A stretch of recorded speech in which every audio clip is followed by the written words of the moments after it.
I move on to section 16.4, pronominal suffixes on the sign of the accusative.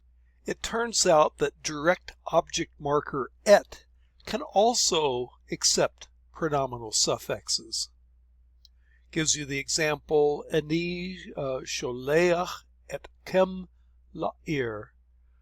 I am sending, Ani is I, Sholea, am sending, etchem, direct object marker et, plus chem, which is you masculine plural, I am sending you, la'ir, to the city. The kamatz there indicates that city is definite.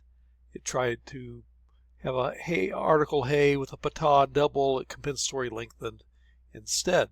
So I am sending you to the city. Well, there the direct object marker has a suffix, and that serves as the object of the verbal idea in the participle sholeach. Now, when that happens, it does make some changes in the form. So you have direct object marker him would be oto. So if ani sholeach oto is I am sending him, but her or it would be, and it could be him or it depending on what the antecedent of the pronoun is. And then I am sending her would be ani sholeach otah, otah, and then I am sending you ani sholeach otaka. And notice you get the o vowel, o vowel, o vowel, o vowel. And you wouldn't say I am sending me, but you could say ata sholea oti, you are sending me, and you have ot. So in most of these forms, all the forms with singular pronouns attached to it, you get the o vowel. So even though the form that you normally see is et, with either a sere or a segol, here it switches to an o vowel for whatever reason. Same thing happens with a third masculine plural suffix, otam. That would mean, again, them as a direct object. And then otan would be them ladies as a direct object. And then etchem would be you guys as a direct object. And then ken would be you ladies as a direct object. Here it goes back to that et form with an e vowel rather than an o. But then on the first common plural, it goes back to the o, otanu, as a direct object. Now, this is not to be confused with preposition et. Back on page 123, preposition et is not oto with that o vowel, but ito with an I vowel and a doubling. So in the suffix form, you can tell the difference between ito, which is with him, oto, which is direct object marker him. Now, of course, the only difference is how you vocalize it. And we have to assume, in most cases at least, that the Masoretes have gotten it right and marked as direct object markers where it's a direct object marker and preposition where it's a preposition. They might have it wrong occasionally, but in any case, the form, they do have a distinct form for him as a direct object and with him, which is ito. Same thing with her as a direct object, ota, or I should aspirate that a little more, otah, as opposed to with her, which would be ita. And on down the list, all these places where you have a hierarch and a double, hierarch and a double, hierarch and a double, it will be different with the object suffix on direct object marker et. Here you have an o vowel, o vowel, o vowel, o vowel, o vowel for the direct object marker et, and no double anyway in any of the forms, no doubling in the tav. Now the place where they're the closest is et chem, you plural as a direct object, whereas with preposition et, it shows up as itachem. So it has the I vowel and it has the doubling with a vocal shava following. Same thing with the itachem, ken with the feminine plural form. So if you have a dog aish in the middle consonant of et with a suffix, then the Masoretes have interpreted that as preposition et. Whereas if it has o vowels and no dog aish in the tav, o vowel, no dog aish, o vowel, no dog aish, or in any case no dog aish, then it's been interpreted as a direct object marker et plus a suffix. Now again, the only difference is how the Masoretes vocalized it, and occasionally they may have gotten it wrong, and so if you feel contextually that it should be vocalized the other way, it can be changed, but again, that's the basic rule. Bit on the vocabulary. He killed is harag. He killed, or he slayed, to use kind of an old English word. And then yalad is to bring forth a child. It says bring forth, but it's not like you're bringing forth the groceries. It's bearing child. Or if you're a guy, begetting. So if a woman yalads, then she bears forth a child, but if a man yalads, he begets something, impregnates, as it were.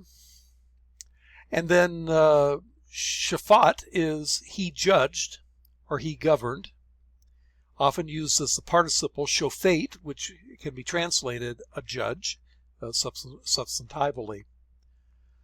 Some other nouns, hatsi means half, like half of something.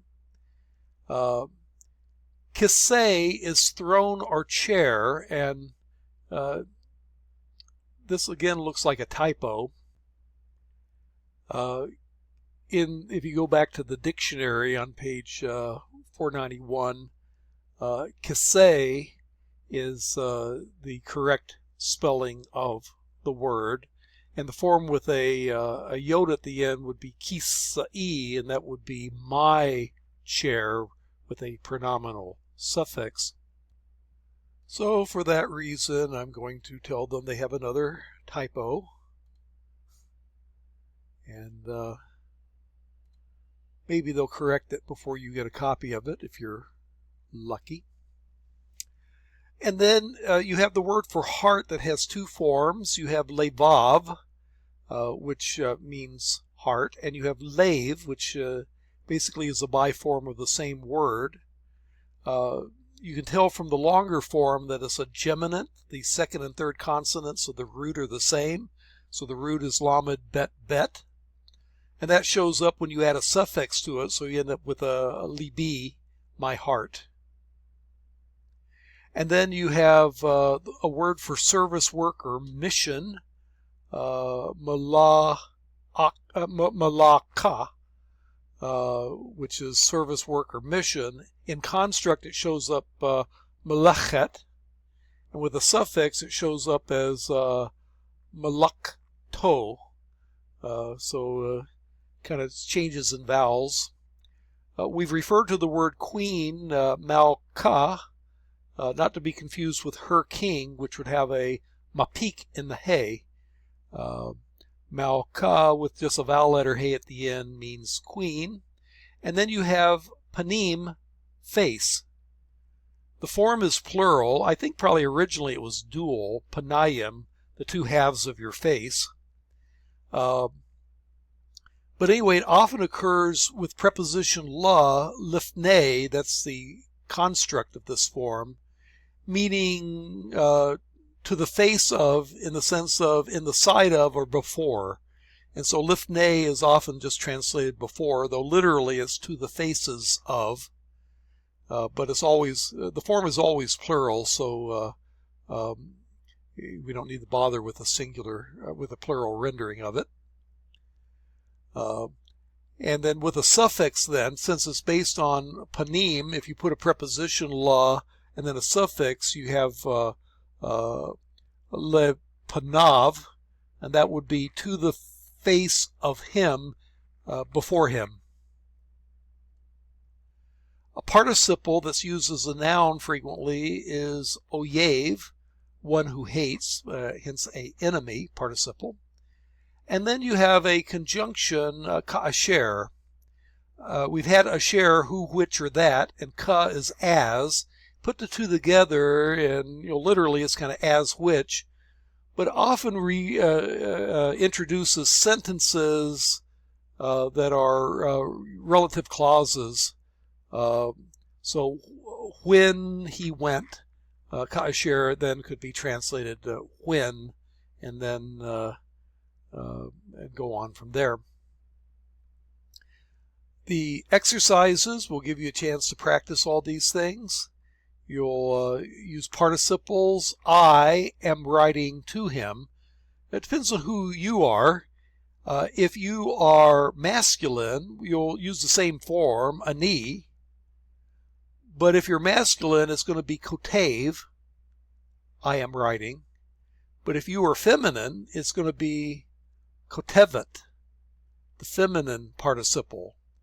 So you decide what your gender is and make the participle writing match accordingly.